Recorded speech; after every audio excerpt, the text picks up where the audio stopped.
অবৈধ প্রক্রিয়ায় সাব রেজিস্ট্রারদের ব্যাপক বদলির মাধ্যমে শত কোটি টাকার ঘুষ লেনদেনের অভিযোগে অন্তর্বর্তীকালীন সরকারের সাবেক আইন উপদেষ্টা আসিফ নজরুল ও তার ব্যক্তিগত সহকারী মাসুমের বিরুদ্ধে অনুসন্ধান করতে দুর্নীতি দমন কমিশনে আবেদন করা হয়েছে।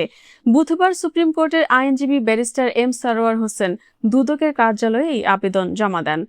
আবেদনের সঙ্গে ৮ মাসের সাব রেজিস্ট্রার বদলিতে ঘুষ লেনদেন শত কোটি শিরোনামে প্রকাশিত একটি সংবাদ প্রতিবেদন সংযুক্ত করা হয়। প্রতিবেদনে উল্লেখ করা হয়, অন্তর্বর্তী সরকারের সময়ে মাত্র ৮ মাসে আইন মন্ত্রণালয়ের অধীনে সাব রেজিস্ট্রারদের বদলিকে কেন্দ্র করে বিপুল পরিমাণ ঘুষ লেনদেন হয়েছে। অভিযোগ রয়েছে, এ সময় বদলির ক্ষেত্রে কোনো নীতিমালা অনুসরণ করা হয়নি এবং আর্থিক লেনদেনের ভিত্তিতেই অধিকাংশ বদলি সম্পন্ন হয়েছে। এমনও অভিযোগ পাওয়া গেছে যে কোনো কর্মকর্তাকে যোগদানের আগের দিনই পুনরায় অন্যত্র বদলির নির্দেশ দেওয়া হয়েছে। পরিস্থিতি এতটাই উদ্বেগজনক হয়ে উঠেছে, গত বছরের ১ জুন আইন মন্ত্রণালয় একটি সতর্কতামূলক বিজ্ঞপ্তি জারি করে জানায়, বদলি ও পদায়নে কোনো ধরনের আর্থিক লেনদেনের সুযোগ নেই এবং এ ধরনের প্রতারণা থেকে সবাইকে সতর্ক থাকতে হবে।